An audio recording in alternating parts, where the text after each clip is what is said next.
Alright mga ka-tracker, welcome sa ating YouTube channel vlog. For today's video, ipakita ko lang sa inyo itong nangyari dito sa unit namin. Ito po ay palabasin sana kahapon. So naka ready na sana. Ang nangyari lang, ito malaking problema. So ipakita ko sa inyo para magkaroon ng idea. Itong unit na to ay talagang stock unit. Talagang yung itsura niya lumang luma. So old model talaga to na Puso Fighter. Ngayon naka drop side siya. Dati tong naka wing van. So pinalitan namin ng body. Nilagay namin itong malapad na aluminum cargo drop side. So ito na 21 feet yung nito, yung haba. So yung kukuha nito from Bicol. Kung napanood nyo yung vlog natin na namili ng unit yung client, so kasama itong unit. Ito po ay 5 unit na kinuha nila. So ito yung pang-4 kasi yung pang-5 ginagawa pa. So ito yun ang nangyari. Test drive namin kahapon. Okay naman yung takbuhan. Nung pagbalik lang, kasi may pina-check ako sa electrician, pina-under namin. Ang nangyari biglang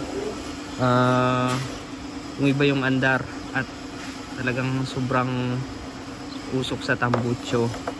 So pinatingnan namin sa mekaniko. Ito na nga sila. Kahapon, tiningnan nila. Na-find out nila na nasira yung injection pump. So 6D16 to. Ito yung orig na injection pump na nakakabit. Ito yung nasira. Ayan. So kung makikita natin dito, umusok tapos yung andar hindi talaga maayos. So ito yung nangyari. Sabi ng mekaniko, naputol daw yung mga spring ng plunger. So yun putol daw po ito. Yun yung sabi nila. Kaya talagang pangit ng andar. Yung 3-4 yung naputol. Ayan. So yung ko lang kung alin dito. Basta yun, ito yung mga naputol dito. Naputol ba talaga yan?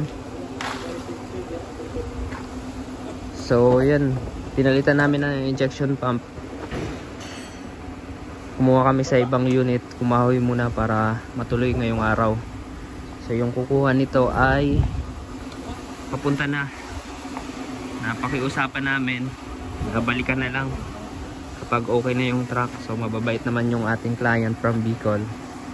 Ayan, sina Sir Ryan. Shoutout Sir Ryan, ang manager ng company na ayan, na nakausap natin.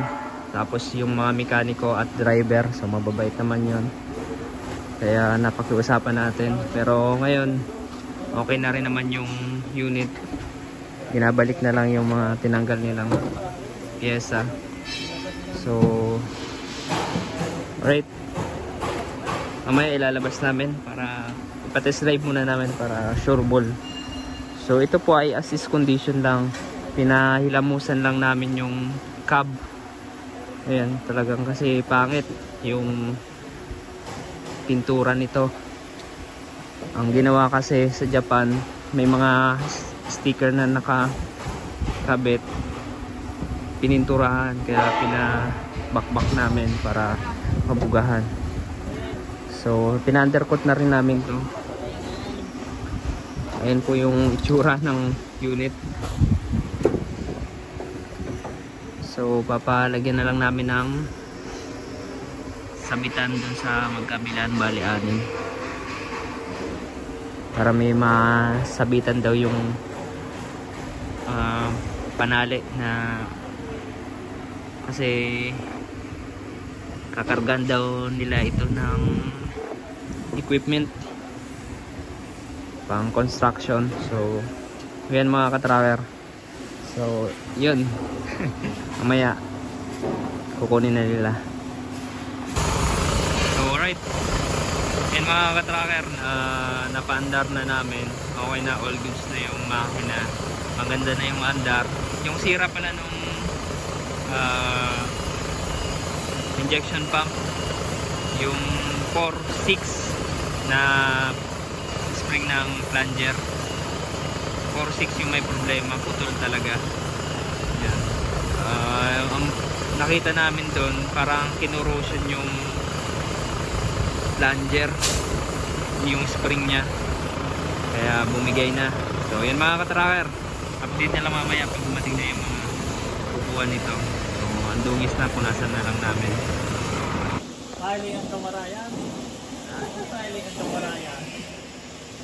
Alright, so nandito na yung magpipick up.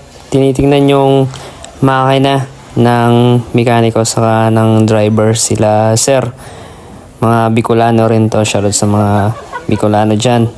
So tinignan nila, katatapos lang ito i-washing yung makina saka yung body and then cab. So pinandar na namin para malaman talaga yung andar. So may mga nakita pa sila dito at kinonsern nila. So yun, kinausap namin at ito, may nire-request pa sila sir ng diesel, na ubusan ng diesel, pero napagbigyan natin yan. Shoutout sa mga PIC dito sa Cali. Ayan, pinipicturean na rin ng ating assistant para ayan, magkaroon tayo ng documentary. Ito na, nirelease na sa gate. So sila sir mamaya pa aalis alas 9 pagkatapos ng truck ban dito sa amin. Alright, so ingat na lang sa biyahe mga Bicolanos. So yan, maraming salamat sa panonood. Kung nagustuhan nyo, pag like, share at mag-subscribe na. Maraming salamat, God bless, bye bye.